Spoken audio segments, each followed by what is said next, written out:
Current కోసం వైర్లున్నంత కాలం కాంగ్రెస్ పార్టీల వార్లు అనేటివి ఉంటాయి. 17 సీట్లలో ఇప్పటికి 7 సీట్ల మీదనే క్లారిటీ వచ్చింది. ఇంకా 10 సీట్ల మీద తర్జన భర్జనలు పడుతుండ్రు.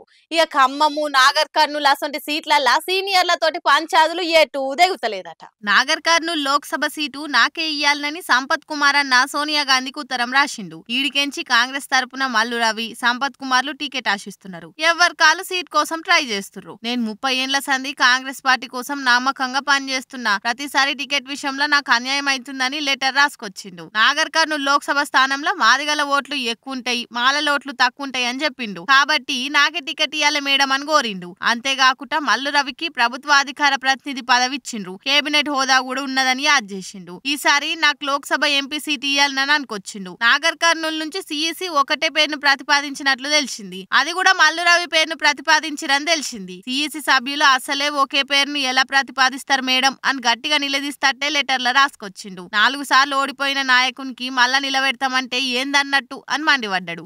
ఎట్లనన్నా చేసి ఈసారి నాకే ఛాన్స్ ఇయ్యాలని అనుకొచ్చిండు. చూడాలిగా హైకమాండ్ ఎట్లా ఆలోచన చేస్తుందో. పొద్దుగాల లేస్తే బీజేపీ వాళ్ళు ఏం వలిస్తారు? దేశం కోసం, ధర్మం కోసం అంటుంటారు. కానీ చేసేటి అన్ని అధర్మమైన పనులే అని అంటుంటారు ప్రతిపక్ష పోలు. దేశంలో మన పార్టీ ఉండాలి, ఇంకోటి ఉండొద్దు అన్నట్టుగా ప్రతిపక్ష పార్టీల ఆర్థిక మూలాల మీద దెబ్బ కొట్టి ఎలక్షన్లలో ఈజీగా గెలిచేందుకు ఈకమతులు చేస్తుంది.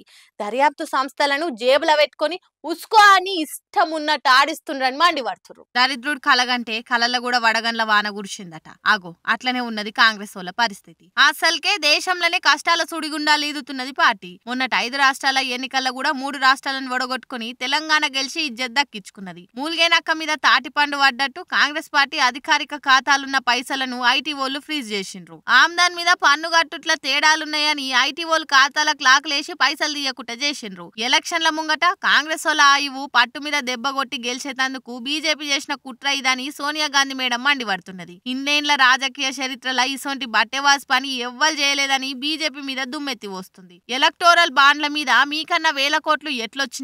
మీకిచ్చిన వీటితోటి పోలిస్తే మాకొచ్చింది 11%. మరి మీ మీద ఎందుకు ఎంక్వైరీ లేదు? మా మీదనే ఎంక్వైరీ లేసి మా ఖాతాల పైసలు ఫ్రీజ్ చేసిండ్రని ప్రెస్ మీట్ పెట్టి మరి మోడీ సార్ మీద బగ్గుమన్నది. బీజేపీ వాళ్లకు అన్ని ఛానళ్లు, సోషల్ మీడియాలో అంత డామినేషన్ ఏడికెంచి వచ్చింది? ఆ పార్టీకి అన్ని జాగాల్లో 5 స్టార్ ఆఫీసులు ఉన్నాయి. నేతలు చార్టెడ్ ఫ్లైట్లలో తిరుగుతున్నారు. ఒక్క మీటింగ్ కు ఎంత ఖర్చు అవుతుందని బయట పెట్టాలి. ఇన్కమ్ ట్యాక్స్ వాళ్ళకు ఒక్కటే కోరుతున్నాం, ఏమన్నుంటే ఎలక్షన్లు అయిపోయినాక ఎంక్వైరీ చేసుకోండి. ఇప్పుడైతే మా ఖాతాల పైసలు వాడుకొని ఇచ్చేటట్టు చెయ్యండి అని డిమాండ్ చేస్తున్నారు. చరిత్రలో కూడా చాలా పార్టీలు గిట్లనే ప్రతిపక్షాలు లేకుండా చేయాలని పవర్లు ఉన్నప్పుడే అడ్డగోలు వ్యవహారాలు చేసిండ్రు. అటెన్కి ఏమైందో చరిత్ర అంతా చూసుకుంటూనే వస్తుంది. ఇప్పుడు బీజేపీ శుక్రమహాదశ నడుస్తుంది కాబట్టి ఇట్లా ప్రతిపక్షాల మీద చెడి చెల్లిస్తుండ్రు. ఇక పువ్వు వాడిపోయినాక తత్వం బోధపడుతుంది అని అంటున్నారు పొలిటికల్ మేధావులు.